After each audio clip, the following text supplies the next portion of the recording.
우리가 오늘 뉴노멀 시대 목회 과제라는 주제로 말씀을 나누겠습니다. 뉴노멀, 말 자체는 참 좋은 말 같습니다. 뉴, 새롭고 노멀, 기준, 표준.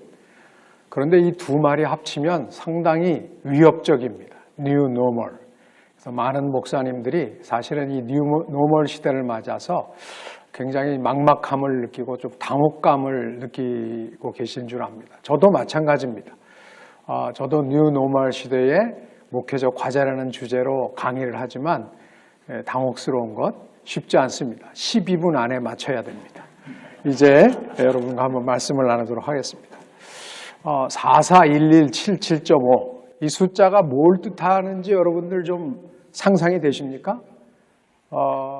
44, 11, 77.5 이것은 뭐냐면 국민 중에 44%가 코로나19 질병 확산에 교회가 책임이 있다, 어느 정도 영향이 있다라고 생각하는 분들이 44%라는 것입니다. 그런데 정부가 실제로 발표한 통계에 의하면 11%가 관련이 있다는 통계를 동시에, 이것은 거의 같은 시간에 나온 통계고요. 같은 시기에. 그 다음에 77.5, 이것은 사실 한 4개월 정도 뒤에 우리 이제 나중에 또 발제해 주실 우리 지용문 대표께서 또 다른 얘기들을 깊숙이 해 주시겠지만 저희 장신대와 목회데이터 연구소가 함께 연구한 그 연구 보고서에 따르면 77.5%가 특별히 비개신교인 중에는 77.5%가 교회가 코로나19 확산과 관련이 있다라고 생각하신다는 거예요. 10일, 실제로는 10일인데 우리 기독교 인구가 전체 인구의 19.7%라면 11%라면 사실 평균보다 제로였으면 좋았겠지만 평균보다 미친데 77.5%의 비개신교인들, 우리가 복음을 전해야 될 분들은 우리에게 책임이 있다라고 생각을 하신다는 거예요. 이것은 우리의 어떤 목회적 현실, 선교적 현실을 잘 대변해 주고 있다고 보여집니다. 왜 이런 일들이 벌어졌냐? 저희들이 이제 언론계, 미디어를 담당한 언론계 분들과 그다음에 이제 의사분들, 그다음에 이제 개신교인들, 비개신교인들, 목회자를 5집단을 대상으로 조사를 했는데 어디에 동조현상이 일어나냐면 언론과 정부가 이야기하는 것들이 결국 사회에 동조와 영향을 미친다 하는 것을 우리가 발견할 수 있었습니다. 그래서 저희는 사실은 조금 아쉬웠죠. 아니 좀 언론이 좀 이런 얘기를 해줬으면 좋을 텐데, 정부가 좀 더 이런 얘기를 해줬으면 좋을 텐데 왜 이런 결과를 낳게 했나. 그런데 그분들은 우리에게 이렇게 얘기를 합니다. 사회, 특히 언론계는 교회를 미디어로 인식하고 있다는 것입니다. 이게 무슨 뜻이냐? 우리는 언론이 미디어라고 생각하는데 언론은 우리 보고 하는 말씀이 당신들이 미디어입니다. 우리가 없는 얘기를 합니까? 당신들이 그런 얘기를 했고 그런 행동을 했기 때문에 우리가 그것을 받아서 씁니다. 받아서 방송합니다. 이렇게 답을 하시더라고요. 그러니까 이게 무슨 얘기냐? 이거 갖고도 여러 가지 얘기를 할 수 있지만 분명한 것은 이렇게 우리끼리 얘기하는 것 같지만 이 방송을 보는 비개신교인들, 우리와 신앙을 공유하지 않은 분들은 매우 다른 생각을 할 수 있는 여지가 많다는 것입니다. 그래서 특별히 이런 방송, 특별히 설교 방송 같은 걸 하는 우리 교육자들은 이제부터는 메시지가 교회 안에서만 쓰는 메시지가 아니고 세상과도 소통할 수 있는 언어를 개발하고 그런 소통에 대해서도 이제 관심을 더 가져야 되는 그런 어떤 시대가 왔다 하는 것을 알 수 있고요. 그런 의미에서 언론계 제사장으로 파송받은 우리 이제 전문가들과 우리가 좀 더 긴밀한 협조 관계를 유지할 필요가 있다는 것을 확인할 수 있었습니다. 또 하나는 뭐냐? 언론, 정부, 의료계, 기업, 시민사회 모두의 소통과 협력이 필요하다는 것입니다. 왜 우리만 갖고 그래? 라고 얘기할 때는 이미 지난 거예요.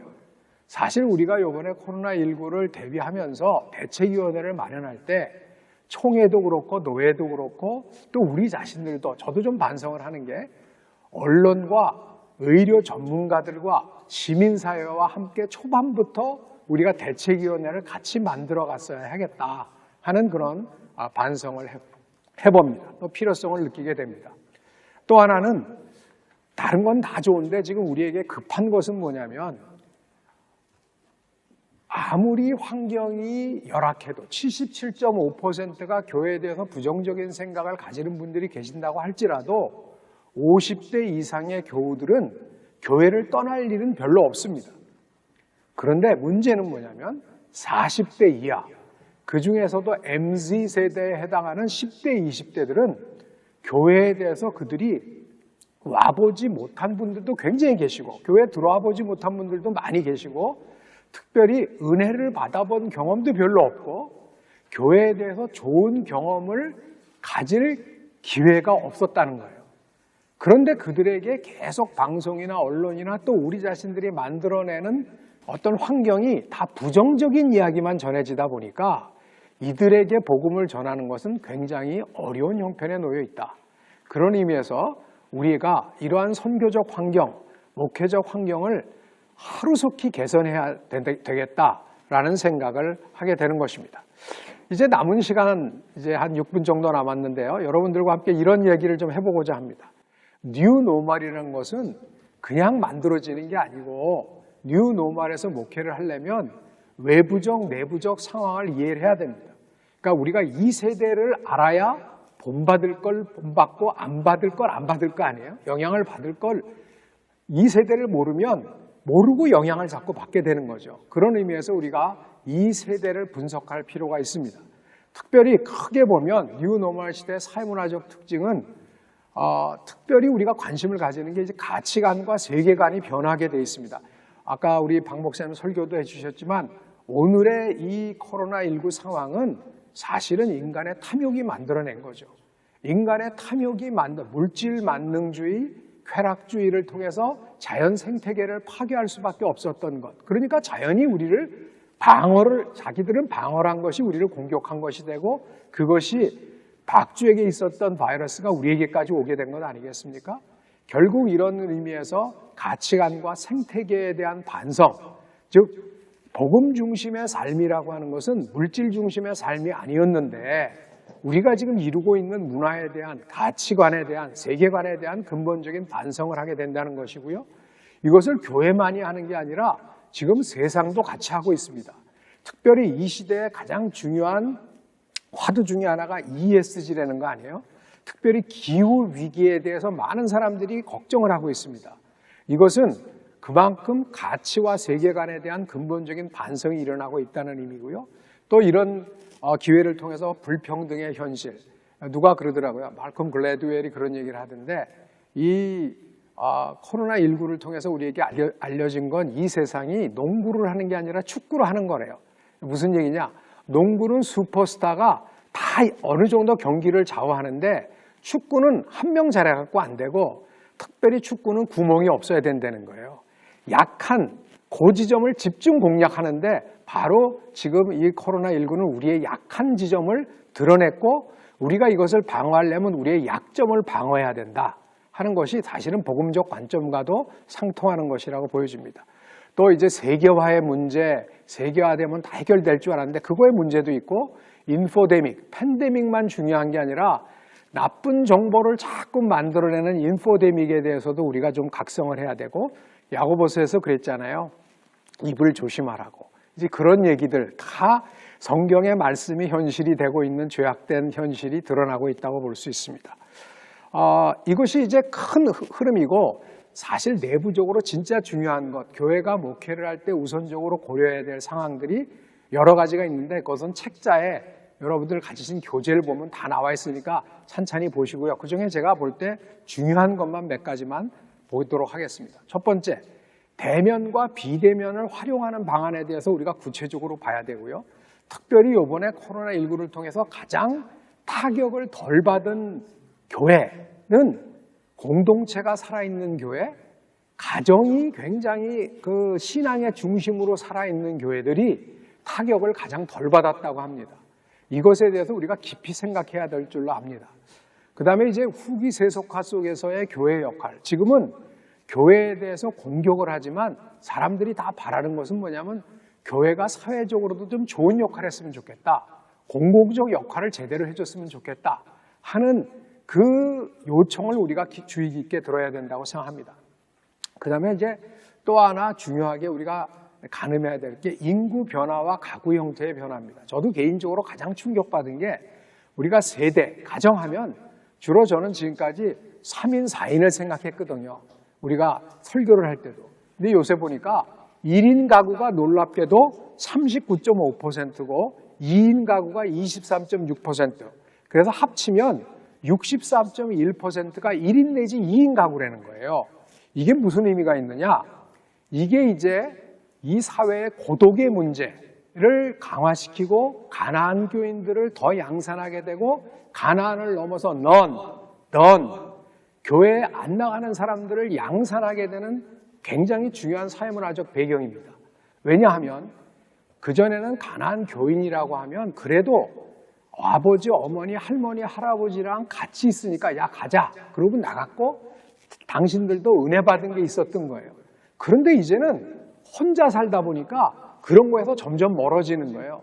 그리고 할머니, 할아버지, 아버지, 어머니가 떠나가시는 5년, 10년 후에는 넌들이 더 많아지고 그리고 또 이들이 고독은 같이 느끼는 거예요. 그래서 영국이나 일본에 보니까 고독부가 생겼더라고요. 고독부 장관이 생겼고 그런 의미에서 한국교회의 목회에 앞으로 중요한 초점을 우리들에게 제시해주고 있다고 보여집니다. 뉴노멀 시대, 복음 전파, 우리 목회 어떻게 해야 될 것인가 정리하겠습니다. 첫 번째, 무엇보다 중요한 것은 신앙적 기초를 다시 한번 분명히 해야 된다. 다시 예수 중심, 복음 중심을 확실히 해야 된다. 이것이 뭐냐? 하나님 나라 복음 중심입니다. 두 번째, 사회 구성원 간, 교회라고 하는 것은 공동체가 있어야 돼요. 그래서 가정 중심 또한 그 교회 안에 작은 공동체들이, 건전한 공동체들이 많이 생기고 이 공동체는 섹트가 아니라 닫혀있는 공동체가 아니고 하나님의 나라를 향해서 교회 안에서도 열려있는 공동체, 건강한 공동체, 유기적인 공동체, 사회 아픔을 공감하는 공동체들이 많이 생겨야 되겠다. 세 번째, 그러려면 우리가 하나님 중심으로 좀 더 이 세상, 우리의 이웃은 하나님을 아버지로 고백하는, 고백을 못해도 하나님이 창조주시기 때문에 이 땅에 있는 사람들은 다 하나님 나라의 자매와 형제들이에요. 그리고 하나님 나라의 이웃들이에요. 그런 의미에서 이웃의 범위를 우리가 확장해야 되겠고, 마지막으로는 이런 것을 복음적으로 섬기려면 이제는 디지털 역량을 갖춰야 됩니다. 디지털 시대. 그래서 이런 네 가지 중에서 우리가 함께 앞으로의 목회를 좀 더 기본부터 확실히 다져나가고 앞으로의 작은 섬세한 이웃을 섬길 수 있는 하나님 나라 목회를 지향하는 저와 여러분들이 되기를 간절히 바랍니다. 이것으로 제 발제는 마치도록 하겠습니다. 감사합니다.